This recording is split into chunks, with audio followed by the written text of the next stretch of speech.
I've been married to my wife for 4 years now, although we're still relatively new to marriage, having dated for 2 years before tying the knot. Our relationship seemed strong, with no signs of trouble. The love we shared was genuine, and we built a foundation of trust during our courtship. I'm 30, and she's 26.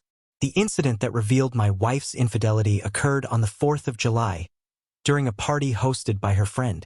Before diving into the details of that evening, let me provide some context. About a week before the 4th of July, my wife mentioned that her close friend was hosting a celebration and invited us to join. We usually have a reliable babysitter for our 3-year-old, and we always inform her in advance when we need help for this particular event. However, my wife informed me that she had contacted the babysitter, but the sitter's schedule was full, so she wouldn't be able to help. I was a bit disappointed, as since having our child, spending quality time with my wife had become rarer, and I was looking forward to this event. My wife expressed how much she wanted to attend the party and suggested that I stay home with our child while she went. Wanting her to have fun, I agreed and said I'd take care of things at home. Here's where things took an unexpected turn. My wife knew that I wasn't particularly fond of her friend. While my wife is 26, her friend is 3 years younger and lives a carefree lifestyle, being single. I didn't want to sound controlling, but I did caution my wife to be mindful of her friend's influence. On the morning of the 4th of July, I decided to take an unusual step. I called the babysitter myself.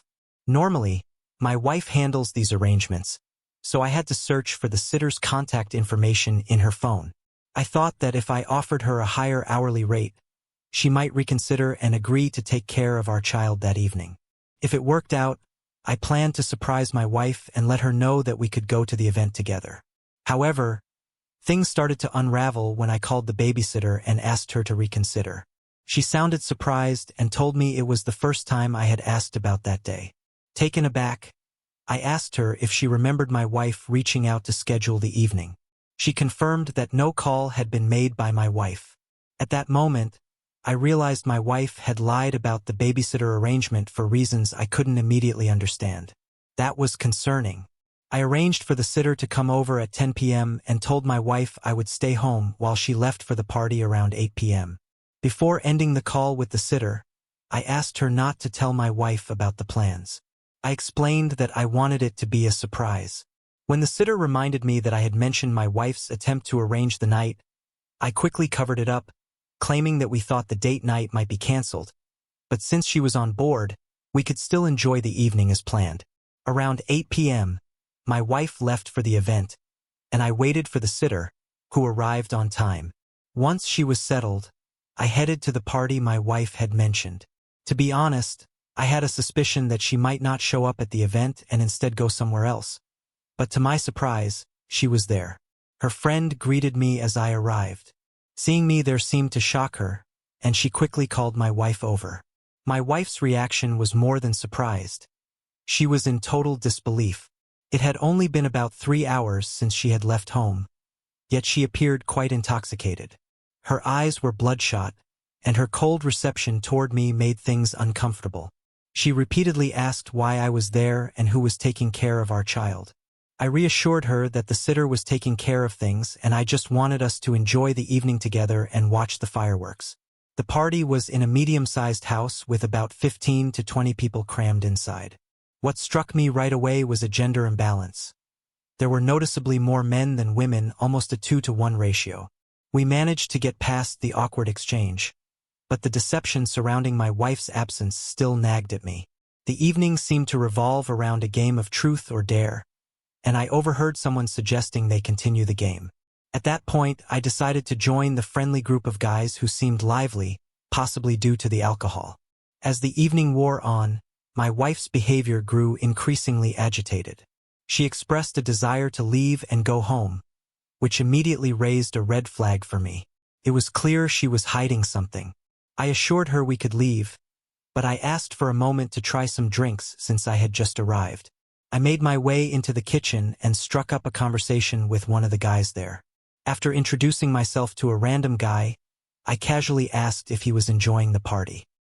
He introduced himself in return and confirmed that he was indeed having a good time. I then mentioned that I was thinking about making a move on one of the girls at the party, though I wasn't sure who was available.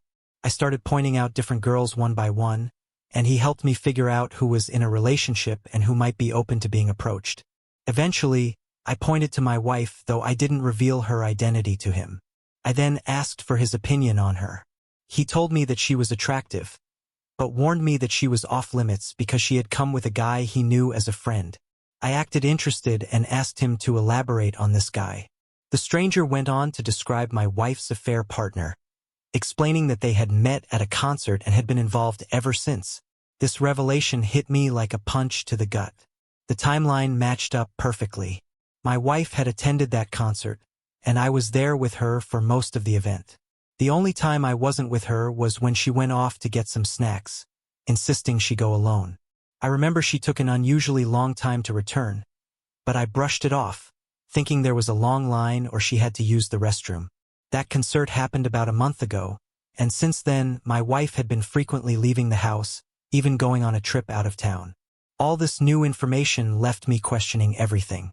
The stranger continued bragging about my wife, talking about her as if she were a prize he had won for his friend. He kept sharing more details, mentioning that he had come to the party to pursue my wife's friend, whom he described as a free spirit. I couldn't tell if my reaction was showing, but I could no longer fake it. Just then, my wife's friend joined the conversation, probably realizing where my questions were heading. It was too late, though. I could tell she was part of the deception as well.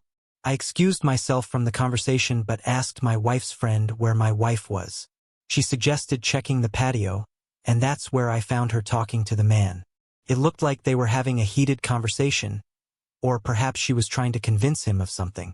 I approached them and introduced myself to the man who had been involved with my wife. Before I could say anything else, my wife hurriedly pulled me aside, insisting that we leave the party. I angrily swatted her hand away and told her she could leave if she wanted, but I was staying to talk to the man.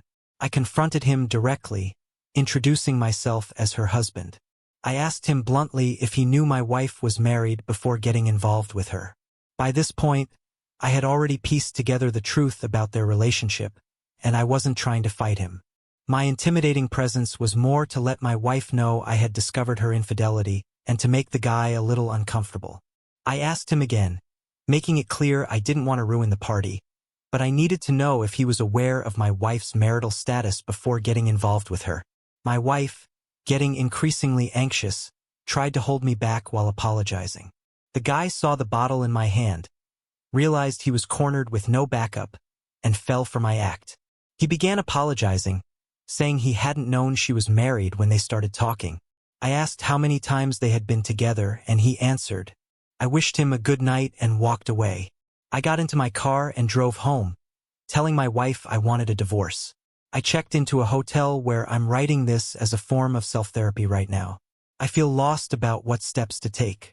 This is my first experience with divorce, and I'm unfamiliar with co-parenting, especially since I didn't grow up in a household like that.